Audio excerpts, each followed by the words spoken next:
அனைவருக்கும் வணக்கம். இன்னைக்கு நம்ம வேள்பாரியின் 36வது அத்தியாயம் பார்க்க இருக்கிறோம். இதை எழுதிய வெங்கடேசன் ஐயா அவர்களுக்கு நன்றி. வாங்க வாசிக்கலாம். தேவாங்கை கொண்டு வருதலுக்கான பேச்சுக்கள் அனைத்தும் பரம்பின் மீது படையெடுப்பதை பற்றிய பேச்சாகவே முடிகின்றன. அதுவன்றி வேறு வழிகளை பற்றி அக்கறையோடு விவாதித்தனர் முசுகுந்தரும் சூழ்கடல் முதுவனும். அதே கருத்துத்தான் திசைவேலருக்கும்.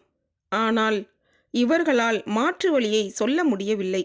எனவே எல்லா உரையாடல்களும் இயல்பாக கருங்கை வாணனிடம் போய் முடிந்தன. கருங்கை வாணனும் புதிய வெப்பனும் குரல் உயர்த்தி பேசுவதற்கான வாய்ப்பை இவை வழங்கின. பாரி விலங்கை வைத்து என்ன செய்ய போகிறான்?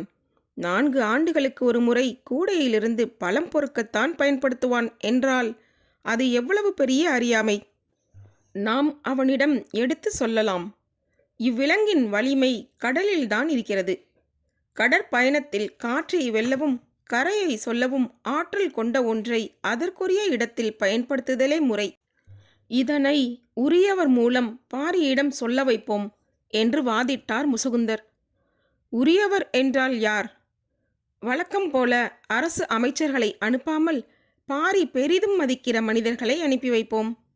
நீங்கள் யாரை சொல்கிறீர்கள்? கபிலர் போன்ற பெரும் புலவர்களை அனுப்பி பேச சொல்லலாம் என்கிறேன். பெரும் புலவர் கபிலர் எங்கிருக்கிறார் என்றே தெரியவில்லை. திருமணத்துக்கே இன்னும் வந்து சேரவில்லையே. அவரை எங்கே போய் தேடுவது? அது ஒன்றும் கடினமான செயல் அல்ல. நாம் நினைத்தால் அவரை கண்டறிந்து விடலாம். ஆனால் அதற்கு மாத கணக்கில் ஆகும். அதுவரை பொறுத்திருக்க முடியுமா? பேச்சின் போக்கு புதிய விற்பனுக்கு பிடிக்கவில்லை. உரையாடல்களை பெரும்பாலான நேரங்களில் உணர்வுகளே முடிவு செய்கின்றன. புதிய வெப்பன் உணர்வின் கொந்தளிப்பில் இருந்தான். பொதுவாக திருமண காலங்களில் போர் தொடுத்தல் விரும்பத்தக்கதல்ல. ஆனால் இப்பொழுது உள்ள சூழல் இத்திருமணமே போரின் வாசலை வேகமாக திறந்து விடுவதாக இருக்கிறது. பேரரசர் குலசேகர பாண்டியனின் ஆற்றலே தன்னை சுற்றியுள்ளவர்கள் எவ்வளவு வலியுறுத்தி சொன்னாலும் அதன் உள்ளுண்மையை மட்டுமே கண்டுணரும் அறிவுதான். அதனால் புதிய விற்பன் எவ்வளவோ குரல் கொடுத்தும் அவர் ஏற்றுக்கொள்வதற்கான செய்திகள் கிடைக்காமலே இருந்தன. புதிய விற்பன் சொன்னான். படைகளை பெருக்குதல், பிற வேந்தர்களை திரை செலுத்த செய்தல், பகைவரை அழித்தல், நிலப்பகுதியை மேன்மேலும் அதிகப்படுத்துதல், குடிகளை நன்கு காத்தல், இவைகளே அரச நியதி. இந்நியதியை நிலைநாட்டியே நமது முன்னோர்கள் இப்பேரரசை கட்டி எழுப்பினர். நாம் அவ்வழி செல்லுதலே முறை. புதிய வெப்பன் ஒரு வகையில் பேரரசை சீண்டும் வேலையை தொடங்குகிறான் என தலைமை அமைச்சருக்கு புரிந்தது. ஆனால் பேரரசர் எடுக்க வேண்டிய முடிவில் தெளிவாக இருப்பார் என்று யாவருக்கும் தெரியும். அவர் உரையாடலின் தன்மையை கூர்ந்து கவனித்தபடி இருந்தார். திருமண விழா கொண்டாட்டம் பெருகியபடியே இருந்தது. மணவிழாவின் மிக முக்கிய நிகழ்வான மலரணிதல் சடங்கு இன்னும் சில நாளிகைகளில் நடக்க இருக்கிறது. நமது மனநிலையை வேறு ஒன்று ஆட்சி செய்கிறது. இது ஓர் அரிய வாய்ப்பு. கடல் வணிகத்தில் பிற பேரரசுகளை வெல்லுவது மட்டுமல்ல, யவனர்களையே நம்மை கண்டு மிரள செய்யலாம். கிழக்கு கடலையும் மேற்கு கடலையும் நமது கப்பல்கள் ஆளும். அது நமது அரசியல் வலிமையை மேலும் பல மடங்கு அதிகப்படுத்தும். இதனை பிறரறியாமல் செய்யும் முறையே சிறந்தது.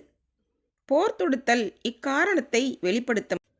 அதன் இறுதி அழிவில் அவ்விலங்கினங்களே கூட அழிந்துவிடும் ஆபத்தும் உண்டு. எனவே சற்று நிதானமாக சிந்தித்து முடிவு செய்ய வேண்டும் என்று நினைத்தார். வெங்கல் நாட்டு சிறுகுடி மன்னன் மையூர் கிழார் வரும் வரை முடிவெடுப்பதை தள்ளி போட்டார். 6 நாட்களுக்கு பின் மையூர் கிழார் வந்து சேர்ந்தார். மறுநாள் காலை சிற்றரங்கிற்கு அவர் அழைத்து வரப்பட்டார். கையில் காராளி செய்த காமன் விளக்கோடு வந்தார்.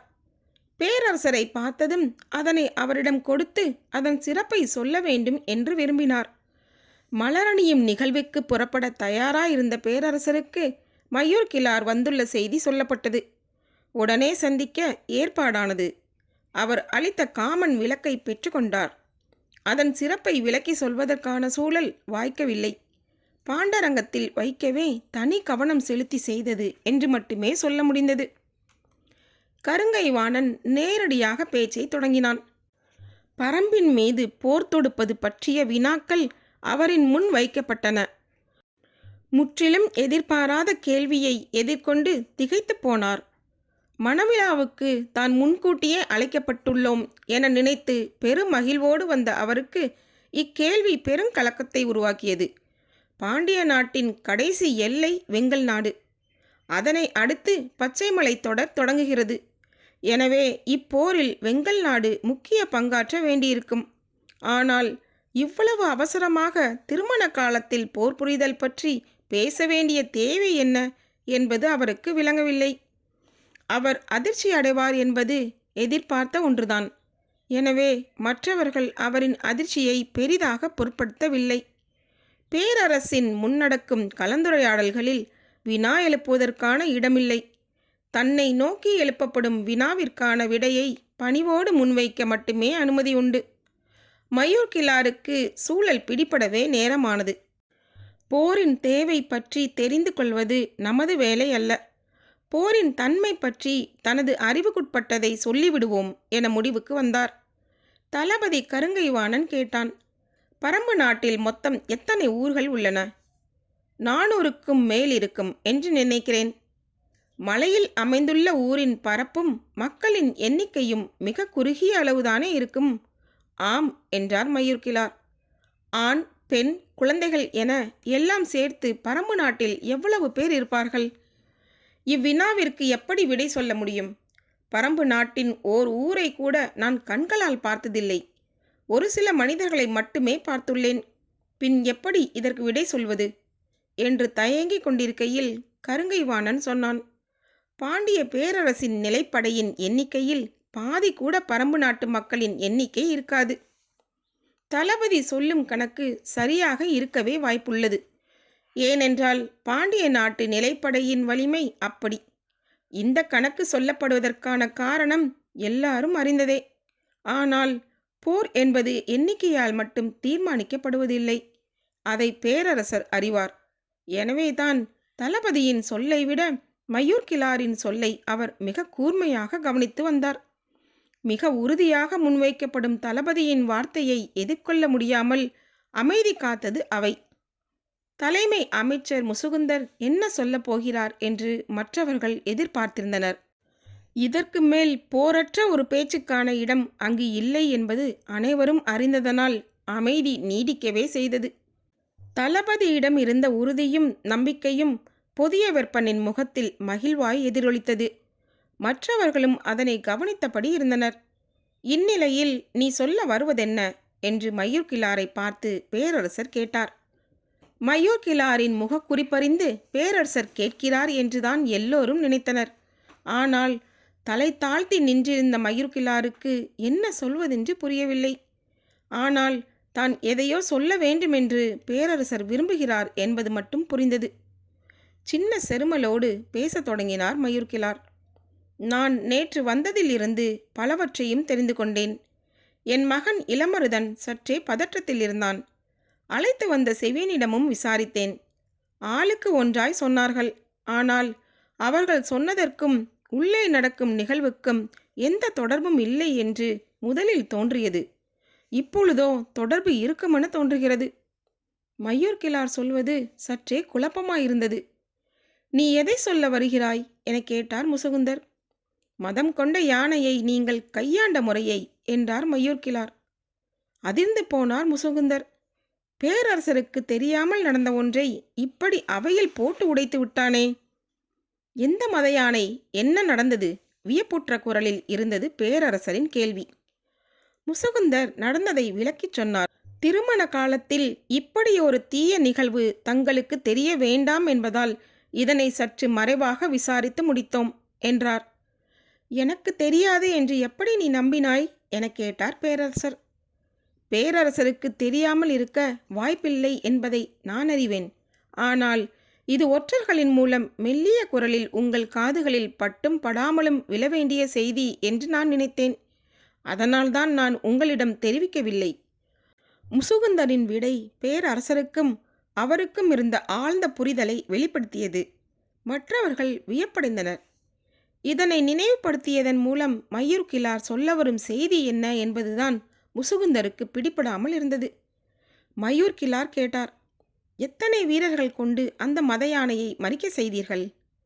வீரர்கள் எண்ணற்றோர் முன்னும் பின்னுமாக ஆயுதங்களோடு நின்றனர். ஆனாலும் யாராலும் நெருங்க முடியவில்லை. அல்லங்கீரன் யானைகளின் குணங்களை கண்டறிவதில் தேர்ந்தவன். அவன்தான் இதற்கெனவே பயிற்சி பெற்ற 4 யானைகளை கொண்டு மோதி அதனை வீழ்த்தினான் என்றார் முசுகுந்தர். பேரரசரின் காதுகளுக்கு எது போகக்கூடாது என நினைத்தோமோ அந்த செய்தியை தானே சொல்ல வேண்டியதாகிவிட்டதே என்று மனம் கூசினார். யானையை குத்திக் கொள்வதென்பது கொடும் நிகழ்வு. அது மணவிழா காலத்தில் நடந்ததென்பது பெரும் இக்கட்டை ஏற்படுத்தக்கூடியது. ஆனால் முசுகுந்தர் அந்நிகழ்வை விலக்கி கொண்டிருந்த இந்த கணத்தில் எல்லோரின் எண்ணமும் இதனைவிட கொடும் செயல் அரங்கேறும் போரின் மீதுதான் இருந்ததே தவிர மணவிழாவின் மீது இல்லை. மயூர் கிளார் சொன்னார், எங்களின் வெங்கல் நாட்டில் நடந்த நிகழ்வொன்று. அப்பொழுது நான் இளைஞனாக இருந்தேன். எனது தந்தைதான் ஆட்சி நடத்தினார். நாட்டின் தலைநகர் இப்பொழுது இருக்கும் இடத்தில் கிடையாது. பச்சை மலையின் அடிவாரத்தில் இருந்தது. ஓர் அதிகாலையில் அரண்மனையின் பக்கத்தில் இருந்த சித்தூரிலிருந்து பெரும் கூச்சல் கேட்டது. என்ன என்று பார்க்க போன வீரர்கள் பதறியடித்து ஓடி வந்தனர். மத யானை ஒன்று ஊருக்குள் புகுந்துவிட்டது. கட்டடங்களை முட்டி சாய்க்கவும் மரங்களை பிடுங்கி எரியவுமாக இருக்கிறது என்றனர். தந்தை உடனே வீரர்களை அழைத்து கொண்டு அவ்விடம் சென்றார். நானும் உடன் சென்றேன். என் வாழ்வில் மறக்க முடியாத நாளது. அந்த யானையின் உயரமும் ஆவேசமும் இன்னும் என் மனக்கண்ணை விட்டு அகலவில்லை. அவ்வளவு ஆத்திரம் கொண்ட யானையை இன்று வரை நான் பார்த்ததில்லை. மத யானை முட்டி மரம் சாய்வதைத்தான் நான் கேள்விப்பட்டுள்ளேன். ஆனால் முட்டிய வேகத்தில் பெரும் மரங்கள் கூட நொறுங்கி சரிந்ததை அன்று தான் பார்த்தேன். துதிக்கையில் மண்ணள்ளி வீசிக்கொண்டு அது திடுதிடுவென வந்த வேகம் இன்னும் எனக்குள் பேரச்சத்தை உண்டு பண்ணுகிறது. பெரும் பெரும் ஈட்டிகளோடும் வில் அம்புகளோடும் வீரர்களை துணிந்து முன்னகர சொன்னார் தந்தை. ஓசை எழுப்பும் மத்தளங்கள் இசைக்கப்பட்டன. ஆனால் அவ்வாணை எதையும் பொருட்படுத்தவில்லை. வீரர்களின் ஆயுதங்கள் காற்றெங்கும் பறந்து கொண்டிருந்தன. ஒரு கட்டத்தில் இனி இந்த ஊரை காப்பாற்ற முடியாது என்று முடிவு செய்து எல்லோரும் அவ்விடமிட்டு அகலுமாறு உத்தரவிட்டார். இவ்வுத்தரவுக்காக காத்திருந்த வீரர்கள் குதிரையை தாண்டி முன்னால் ஓடினர்.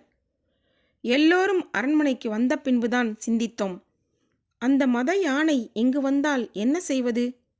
அரண்மனை கோட்டை திடமானதுதான். ஆனால் யானை முட்டலில் நொறுங்கிய மரத்தின் உறுதி இதற்கு இருக்காது. எனவே எப்பாடுபட்டாவது அதனை நெருங்க விடாமல் தடுக்க வேண்டும் என முடிவு செய்து முழு வீரர்களையும் அணிவகுக்க செய்த ஆயத்த நிலையில் இருந்தார் தந்தை. சித்தூரை சூறையாடிவிட்டு அது எங்களை நோக்கி வர தொடங்கியது. வீரர்களின் கால் நடுக்கத்தில் தரையே ஆடியது என்றுதான் சொல்ல வேண்டும். அது மனித ஓசை கேட்டு வெளியேறியபடி எங்கள் திசை நோக்கி திரும்பியது. இந்த காட்சியை பச்சைமலை குன்றின் மேல் இருந்த பெண்ணொருத்தி பார்த்து கொண்டே இருந்திருக்கிறாள். அவள் பரம்பு நாட்டுக்காரி. சித்தூரை சூறையாடிய யானை அடுத்துள்ள பெரிய ஊரினை நோக்கி நடக்கத் தொடங்கியதும் அவளுக்கு கவலை அதிகமாகி உள்ளது. ஏனென்றால் இங்கு மக்கள் கூட்டம் அதிகம், இழப்பு அதிகமாகிவிடும் என்று முடிவு செய்து அவள் வேக வேகமாக குன்றினை விட்டு கீழிறங்கி இருக்கிறாள். எங்களின் கண்களுக்கு எதிரே நிலம் நடுங்க பிளிரியபடி யானை வந்து கொண்டிருந்தது. நாங்கள் உருவாக்கிய தடுப்புகள் காற்றில் பறந்து கொண்டிருந்தன. எத்தனை வீரர்கள் தூக்கி வீசப்பட்டார்கள் என்று தெரியவில்லை. ஆனால் அவையெல்லாம் அதனுடைய போக்கினை மறிக்க எந்த தடையையும் ஏற்படுத்தவில்லை. மத யானை ஓரிடத்தில் இருந்து நகரும் போது 4 திசையிலும் சம அளவிலான அழிவினை ஏற்படுத்தியபடியே நகரக்கூடியது. வீடுகள் இடிந்து சரிந்து நொறுங்கி கொண்டிருந்தன. ஒரு கட்டத்திற்கு பின் நாய்கள் குறைப்புலியை முழுமுற்றாக நிறுத்தின. அதன்பின் எங்களின் அச்சம் பல மடங்கு அதிகமானது. நாங்கள் அரண்மனைக்குள் நுழைந்து கோட்டை கதவினை தாளிட்டோம். அதன் வேகத்துக்கு ஈடு கொடுக்கக்கூடிய வலிமை இங்குள்ள எந்த கட்டுமானத்துக்கும் இல்லை என்பதை எல்லோரும் உணர்ந்தோம். ஆனாலும் அரண்மனைக்குள் அண்டுவதை தவிர வேறு வழியில்லை. நான் கோட்டையின் மேலேறி தந்தையின் அருகில் நின்று பார்த்தேன். செம்மண் குலைத்து கட்டப்பட்ட கோட்டை சுவர் அதன் கண்களை உறுத்துவதாக இருந்திருக்க வேண்டும். அது வேகமாக கோட்டையை நோக்கி வந்து கொண்டிருந்தது. மேலிருந்து பார்த்து கொண்டிருந்தவர்களின் கூக்குரல் வானம் தொட்டது. அப்பொழுதுதான் இடப்புற மலையடிவாரத்திலிருந்து ஒரு பெண் கோட்டையை நோக்கி வருவதை பார்த்தேன். அவள் வேக வேகமாக வந்து கொண்டிருந்தாள். மத யானை ஒன்று எதிர் திசையில் வந்து கொண்டிருக்கிறது. அதனை அறியாது பெண் ஒருத்தி வந்து கொண்டிருக்கிறாளே என்று பதறினேன். அவளோ எதனையும் பொருட்படுத்தாமல் வந்து கொண்டிருந்தாள். தனது குழந்தையை பின்புறம் முதுகோடு சேர்த்து மேல் துணியால் கட்டியிருந்ததும் தெரிந்தது. நெருங்கி வர வர மத யானையின் பிளிரல் பேரச்சம் தருவதாக இருந்தது. என்ன நடக்கப் போகிறதோ என்ற அச்சத்தால் நாங்கள் உறைந்து போயிருந்தோம். ஆனால் எவ்வித அச்ச உணர்வுமின்றி அவள் எதிரில் நடந்து வந்து கொண்டிருந்தாள். முதுகுப்புறம் இருந்த குழந்தை அழுதிருக்க வேண்டும். முன்புறம் போட்டு மார்பில் பால் குடிப்பதற்கு ஏற்ப துணியை குழந்தையோடு இருக்க கட்டினாள். ஆனாலும் அவள் நடையின் வேகம் குறைந்த பாடில்லை. அவள் கையில் ஏதோ ஒரு செடி ஒன்றை வைத்திருப்பது மட்டும் தொலைவிலிருந்து பார்க்கும் பொழுது தெரிந்தது. அவள் அரண்மனை வாசல் நோக்கி உதவி கேட்டு வருகிறாள் என்று தான் முதலில் நினைத்தேன். அவளோ இப்பக்கம் வராமல் மத யானை வந்து கொண்டிருக்கும் திசை நோக்கி போனாள். மேலே இருந்து பார்த்து கொண்டிருந்த எங்களால் அக்காட்சியை நம்பவே முடியவில்லை. என்ன ஆனது இந்த பெண்ணுக்கு? தன்னந்தனியாக மத யானையை நோக்கி போகிறாளே என்று அஞ்சினோம். பெரும் படையையே சிதறடித்த வெறி கொண்ட அந்த யானையை நோக்கி சிறிதும் அச்சமின்றி அவள் போய்க் கொண்டிருந்தாள். ஏதோ நடக்கப் போகிறது என்பது மட்டும் எங்களுக்கு தெரிந்தது.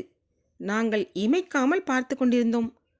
அவள் கைகளில் இருந்த செடியை நீட்டியபடி மத யானையை நெருங்கி கொண்டிருந்தாள். அவளின் வேகம் அதிகமானபடி இருந்தது. மத யானையின் வேகம் குறைவது போல் இருந்தது. நாங்கள் உற்று பார்த்து கொண்டிருந்தோம். அதன் பிறகு நடந்தவைகளை எங்கள் வாழ்நாளில் மறக்க முடியாது. அத்தனை 100 வீரர்களை வீசி எறிந்து குத்தீட்டிகளையும் வேல் கம்புகளையும் சிதறடித்து எதிரில் பட்டதையெல்லாம் முட்டி தள்ளி மண்ணோடு மண்ணாக்கிய அந்த மதையானை மெய்ப்பனின் முன் பணியும் கிடையாடு போல அவளின் சொல் கேட்டு பணிந்தது. அந்த இலையின் வாசனையை நுகர நுகர அதன் மதம் ஒடுங்கி பின்னகரத் தொடங்கியது. அவள் தன்னந்தனியாக சிறு குச்சியை கொண்டு விரட்டுவதைப் போல யானையை விரட்டி கொண்டு மலையிலே ஏற்றிவிட்டாள். எங்களின் உயிரச்சம் களைய நீண்ட பொழுதானது. நாங்கள் கோட்டை கதவை திறந்து அவளை நோக்கி ஓடினோம். அவள் மலைக்குள் போவதற்குள் அவளை சென்றடைந்தோம். பால் குடித்து முடித்த குழந்தையை பின்தோளிலே போட்டாள். எனது தந்தை கண்ணீர் மல்க அவளை வணங்கினார். பல 100 பேரின் உயிர் காத்த தேவினி என்றார். அவள் மறுமொழி ஏதும் சொல்லவில்லை. அவள் கையில் இருந்தது கரந்தை செடி என்பது மட்டும் தெரிந்தது. ஆனால் கரந்தையில் எண்ணற்ற வகையுண்டு. அது எந்த வகை கரந்தை என்பது இன்று வரை எனக்கு தெரியவில்லை. அந்த சூழலில் அவளிடம் அதனை கேட்கவும் முடியாது. கேட்டாலும் பரம்பின் மக்கள் பகிர்ந்து கொள்ள மாட்டார்கள் என்பது தெரியும். எங்களை காத்தருளிய அவளுக்கு ஏதாவது செய்ய வேண்டும் என்று தந்தை துடித்தார். அவள் எதனையும் ஏற்றுக்கொள்ளவில்லை. எங்களின் உயிர் காப்பாற்றிய அவளின் காலடியில் பணிந்து பரம்புக்கும் பரம்பின் மக்களுக்கும் எதிராக சிறு தீங்கும் நாங்கள் என்றும் செய்ய மாட்டோம் என்றார் தந்தை. மையோர்கிழார் சொன்ன கதையை அவை மிக கவனமாக கேட்டது. போருக்கான கருத்தை கேட்ட பேரரசரிடம் நான் கருத்தை மட்டுமே வழங்க முடியும், போரிலே பங்கெடுக்க முடியாது என்று எவ்வளவு அழுத்தமாக சொல்ல முடிந்தது மையோர்கிழரால். வயதும் பட்டறிவும் கொண்ட மூத்த மனிதர்கள் இக்கட்டான சூழலில் எவ்வளவு நுட்பமாக செயல்படுகிறார்கள் என்பதை எண்ணி மனதுக்குள் வியந்தார் முசுகுந்தர். அவையில் நீடித்த அமைதி களைய நேரமானது. இவ்வமைதி அவ்வளவு நேரம் வாதிட்ட தளபதி கருங்கை வாணனின் கருத்துக்கு எதிரானதாக உரு திரண்டிருந்தது. எனவே அதனை உடைக்க வேண்டிய பொறுப்பும் தளபதியையே சார்ந்தது. போரிலே பங்கெடுக்க மாட்டேன் என்பதை சொல்லத்தான் இங்கு வந்தீர்களா? கருங்கை வாணனின் வினாவிற்கு சற்றும் இடைவெளியின்றி மையூர்கிழார் விடை சொன்னார். இல்லை, அதற்கு இவ்வளவு விரிவான கதையை நான் சொல்ல வேண்டியதில்லை. என் தந்தை அளித்த வாக்குறுதியை மட்டும் சொன்னாலே போதுமே. வேறென்ன சொல்ல வந்தீர்கள்? நீங்கள் சொன்ன கணக்கு தவறானது என்று சொல்ல வந்தேன். தளபதிக்கு புரியவில்லை, மற்றவர்களுக்கும் புரியவில்லை. விளக்கமாக சொல்லுங்கள் என்றனர். ஒரு பேரரசுக்கு மதம் கொண்ட யானையை அடக்க பல 100 வீரர்களும் பயிற்சி கொண்ட 4 யானைகளும் காலமெல்லாம் யானை படையில் பணியாற்றிய கட்டுத்தறியின் பொறுப்பாளனும் தேவைப்பட்டுள்ளனர். ஆனால் பரம்பின் மக்களுக்கு அப்படியல்ல. ஒரு பெண்ணும் கையில் ஒரு செடியும் இருந்தால் போதுமானதாக இருக்கிறது. அவள் ஒருத்தி நீங்கள் சொன்ன இத்தனை 100 வீரர்களுக்கு சமமென்றால் பரம்பில் இருக்கும் மக்களையும் செடி கொடிகளையும் கணக்கிட்டு நம் பேரரசில் இருக்கும் நிலைப்படை வீரர்களின் எண்ணிக்கையை சொல்லுங்கள் பார்ப்போம். மயூர்கிழார் எழுப்பிய வினாவை கேட்டு அவையின் நாவு துடிப்படங்கி ஒடுங்கியது. மற்ற நாடுகளின் ஆற்றல் அங்குள்ள வீரர்களை பொறுத்தது.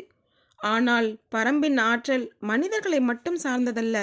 எனவே வெறும் மனிதர்களை கொண்டு படை நடத்தி போனால் பரம்பு நாட்டின் சிறு குன்றினை கூட கடந்து உள்நுழைய முடியாது. மயூர்கிழாரின் குரல் கணீரென அரங்கு முழுவதும் ஒலித்தது. சிறு செடிக்கு ஒடுங்கிய மத யானை போல் அவரின் குரல் கேட்டு ஒடுங்கியது அவை. பரம்பின் மீது படை திரட்டி போர் புரிவதில் பேரரசரின் மனம் உடன்பாடு கொள்ளாமல் இருந்தது. போரில் ஒருமுறை தோல்வி ஏற்பட்டால் அது அரசின் அச்சாணியையே அசைத்து பார்க்கும் என்பதை குலசேகர பாண்டியன் நன்கு அறிவார். அதனால்தான் இவ்வுரையாடலை இவ்வளவு தொலைவு வளரவிட்டு அமைதி காத்தார். அவர் எண்ணிய கருத்தை அவையிலும் நிலைநிறுத்தப்பட்ட கணத்தில் சட்டென எழுந்தார். எல்லோரும் பதறி எழுந்தனர். மலரணியும் சடங்கிற்கு பொழுதாகிவிட்டது என்று சொல்லியபடி அவை நீங்கினார். புதிய வெப்பன் அவருக்கு முன்பே போய் சடங்கில் கலந்து கொள்ள வேண்டும். இவ்வுரையாடலை இந்த தன்மையில் விட்டுவிட்டு செல்ல மனமில்லை. ஆனால் வேறு வழியே இல்லை. மனமின்றி புறப்பட்டு போனான். பொற்சுவையும் அவ்வாறே அங்கு வந்து காத்திருந்தாள். சடங்கு முடிய இரவானது. பேரரசர் தனது பள்ளி அறைக்கு திரும்பும் பொழுது தளபதி உடனடியாக காண அனுமதி கேட்கிறார் என்று பணியாளன் தெரிவித்தான். வர சொல்லி அனுமதி கொடுத்தார் பேரரசர். நள்ளிரவு வரை அவர்கள் பேசினர். முற்றிலும் புதியதொரு திட்டத்தை தளபதி கொண்டு வந்திருந்தார். அது பேரரசருக்கு நம்பிக்கை அளிப்பதாக இருந்தது. அது பற்றி மிக விரிவாக அவர் வினாக்களை எழுப்பினார். அத்திட்டத்தை முழுமையாக கருங்கைவாணன் விளக்கினான். இதுவரை ஏற்படாத நம்பிக்கை இப்பொழுது ஏற்பட்டது. இன்றைய நாள் மிக சிறந்த நாள் என்று மனதில் எண்ணம் தோன்றிய கணத்தில் அத்திட்டத்துக்கான அனுமதியை வழங்கினார் பேரரசர். தேவாங்கை கொண்டு வர வழியின்றி போய்விடுமோ என்ற தவிப்பு நீங்கிய மகிழ்வோடு தனது பள்ளி அறைக்குள் நுழைந்தார் பேரரசர். அதனை விட பல மடங்கு மகிழ்வோடு புறப்பட்டு போனான் கருங்கைவாணன். இந்த புத்தகம் உங்களுக்கு பிடித்திருந்தால் சப்ஸ்கிரைப் பண்ணுங்கள், ஷேர் பண்ணுங்கள், கீழே இருக்க லைக் பட்டனை கிளிக் பண்ணுங்கள். மீண்டும் பாரி வருவான். நன்றி, வணக்கம். பரம்பின் குரல் ஒலிக்கும். உங்களிடமிருந்து விடைபெறுவது தீபா. நன்றி, வணக்கம்.